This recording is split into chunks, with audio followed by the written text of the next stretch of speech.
This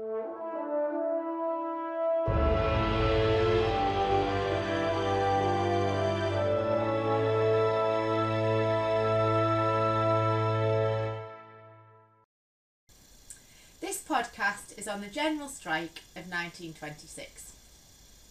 So in May 1926, Britain was almost at a standstill. Coal miners were angered at falling wages and increased working hours, and they thought that that was really unfair. So it was about time that somebody took a stand. So Britain faced the prospect of no transport, coal or electricity if all these unions went out on strike. The Conservative government had to act very, very quickly, and in the end the general strike lasted for 9 days, with workers from heavy industries such as the steel industry, shipbuilding and the railway industry supporting the striking miners.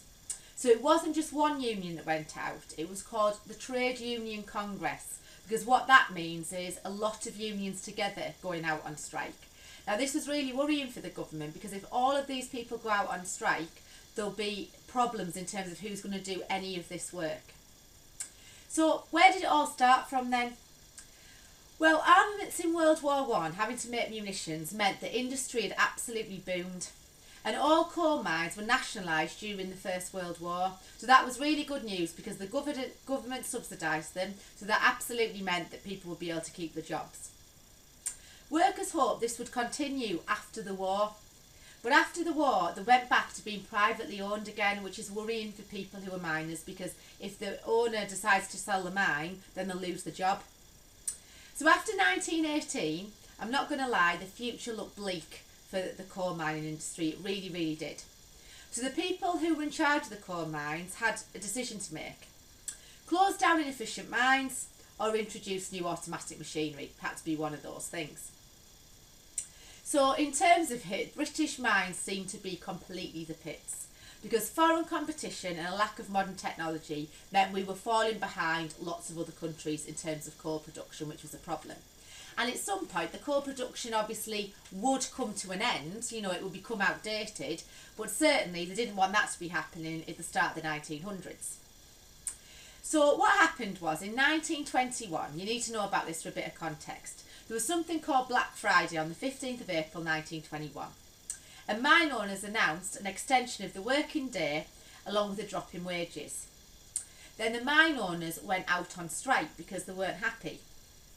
So railway and dockers workers union were also going to be pulled into this strike as well. But then they decided to pull out because they weren't as worried about the jobs. So because there was no other unions to help them at that point, they decided, the miners felt, well actually there's no point, so we're just going to pull back and return to work. Now, Red Friday came 4 years later, so in 1925 the price of coal fell yet again, and further changes to hours and pay for the workers made things come to a head once more.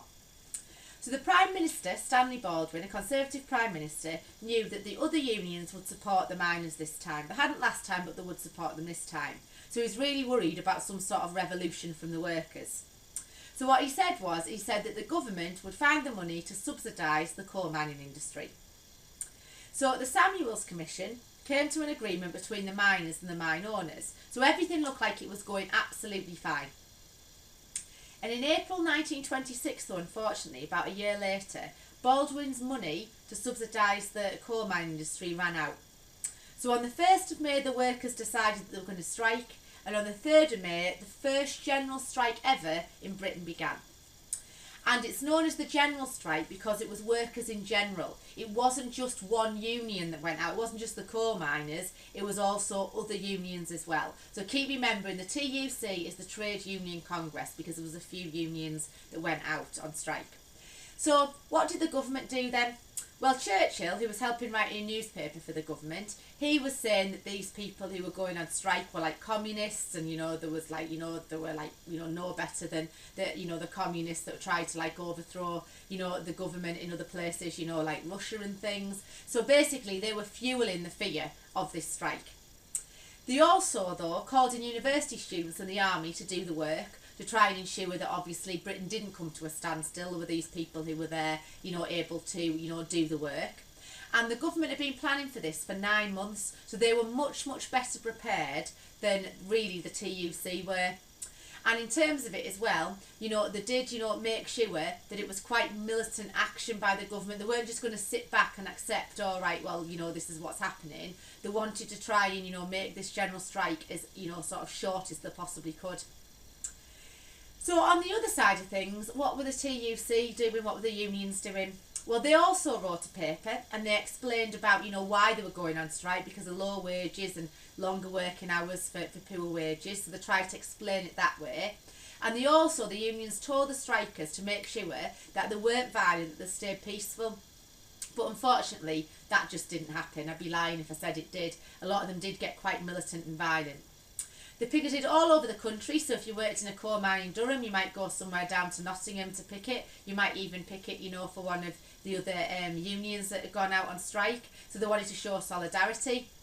And something else that they did as well, they did, like, you know, massively long marches, you know, down to London, you know, to obviously show about how difficult life was for them and that they couldn't possibly, you know, continue the way that they were. So they certainly fought back and, like, tried to do things, and they also tried to, like, sort of, you know, save some money so they could feed the families of these workers. But the problem was they weren't really that organised, and they hadn't got the money to keep all these people feeding their families and actually not go to work.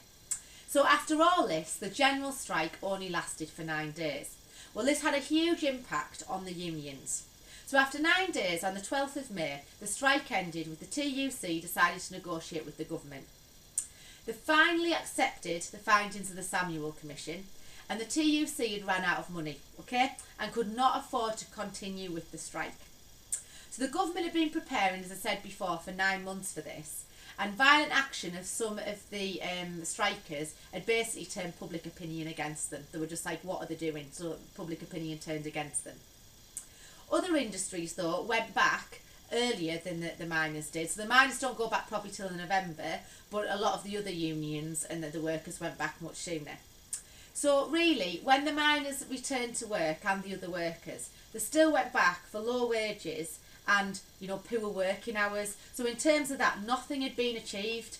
And, you know, these jobs, like miners and things, were dangerous jobs, and they were getting really low wages for them and having to work ridiculously long hours. So then people started to look at the unions and thought, why are we even in a union? There's no point, because we've gone out on strike and all that's happened is we've lost 9 days' wages and nothing more's come out of it. So after the failure of the general strike, union membership fell dramatically. That shouldn't be something that is a surprise to you. And also, this meant that the Trade Unions Act was brought in by the government. So the government persuaded, really, the workers to have separate unions, because what they didn't want to happen ever again was for all these unions to come together and go on strike at once. So there would be a separate union, like, for example, like the one for teachers is the NUT, so that only teachers could be in that. There'd be one for coal miners, only coal miners would be in that. Factory workers would have to be in something else, and so on. So you couldn't have just one union umbrella where loads of the workers were under the same one, because then too many people would strike at once. So what happened in terms of trade unions in the future then? Well, in 1900, about 12% of Britain's labour force had been in a trade union, okay? But by 1984, the proportion had grown to around 50%. So after the general strike in 1926, it fell dramatically, but it did rise up to about 50% again.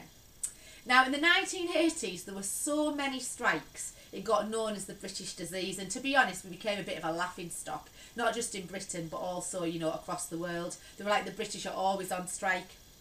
So people after the Second World War thought they deserved a better quality of life. They wanted an NHS, they wanted benefits and a welfare state. You know, they wanted these things because, you know, they fought the Second World War, it was a terrible time for Britain, and they felt that they deserved them. So in terms of what is significant about the general strike, it's really significant in how little it did, because in the end it meant that trade unions took a massive hit until it got to the 1980s, and then there was a miners' strike in 1984 under Margaret Thatcher and her Conservative government. Now, it's not exactly the same as the general strike, but it certainly did show the trade unions playing a big role again, you know, like they had in the general strike, and I'll leave that to my dad to tell you about.